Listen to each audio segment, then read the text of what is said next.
네, 자, 이번 강에서는 이제 비고츠키의 인지 발달 이론을 살펴볼 텐데요. 보통 이제 여러분들 책을 보시면 인지 발달 이론에서는 피아제하고 비고츠키를 가장 대표적으로 이야기를 합니다.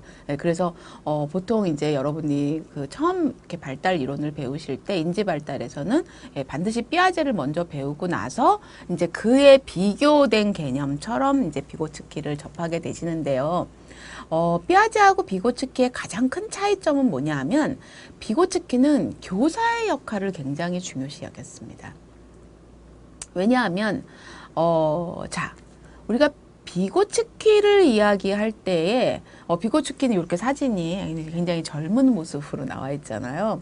그래서 비고츠키는 원래 이제 러시아 출신의 학자고, 그 다음에 이 사람은 굉장히 이른 나이에 사망을 했습니다. 그러니까 이제 이 젊은 모습이 나올 수밖에 없는 게 젊은 시절에 사망했기 때문이죠. 근데 피아제는 80 거의 이제 굉장히 오랜 시간 장수하면서 연구를 했기 때문에 피아제 사진은 굉장히 이렇게 그저 늙은 할아버지 모습으로 나오잖아요. 근데 이제 비고츠키는 이렇게 젊은 모습으로 나오는 이유는 이게 생전의 마지막 모습이기 때문이겠죠. 그래서 굉장히 30대에 굉장히 젊은 나이로 진짜 요절을 했어요.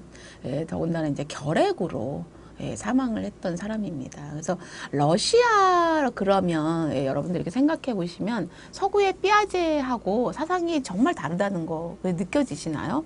서구의 피아제에서는 굉장히 개인주의적인 차원에서 얘기를 다루고 러시아 쪽은 동구권이잖아요. 그러니까 역시 이 비고츠키도 그런 문화적인 영향을 받아서 굉장히 집단적인 상황에서 인간의 인지 발달도 이루어진다라고 이야기를 했어요. 그래서 똑같이 피아제나 비고츠키나 아이들의 인지 발달이라든가 인간의 지식 발달을 이야기했지만 좀 다른 거는 인간은 사회적인 문화 맥락 속에서 발달을 해간다라고 이렇게 비고츠키는 이야기를 했죠. 무슨 얘기냐 하면 상호작용을 해도, 자, 피아제를 다시 한번 생각해 보세요. 선생님들 제가 계속 이렇게 비슷한 거가 나오면 반드시 앞에 거랑 찾아서 뒤져서 비교해보고 건너가셔야 됩니다.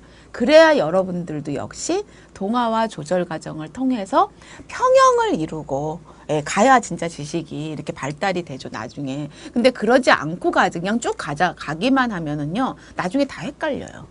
그러니까 사자가 고양인지 고양이가 사자인지 새가 비행기인지 비행기인가 새인지 막 이런 것들을 보기는 봤는데 그 평형 과정을 이루고 가지 않으면 공부를 하긴 했는데 정확하게 이렇게 비교해서 설명하라 그러면 하나도 못하겠다. 이런 거가 나오는 이유는 바로 이 과정을 반드시 비교하는 과정. 앞에도 피아제도 상호작용이라는 얘기를 했죠. 그런데 피아제가 얘기하는 상호작용은 뭐고 비고츠키가 이야기하는 상호작용은 뭔지를 반드시 알고 가셔야 선생님들도 동화와 조절을 거쳐서 평형을 이루고 가셔야 진짜 제대로 아시는 거라고 얘기할 수 있겠죠. 자, 그러면 다시 피아제를 조금 되돌아보시면 피아제는 유기체가 환경과 상호작용한다라고 얘기를 했어요.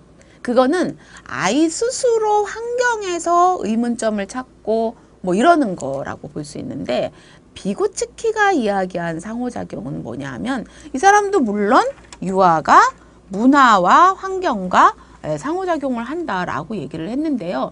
이때 상호작용을 시켜줄 때 어떤 사람이 반드시 있습니다.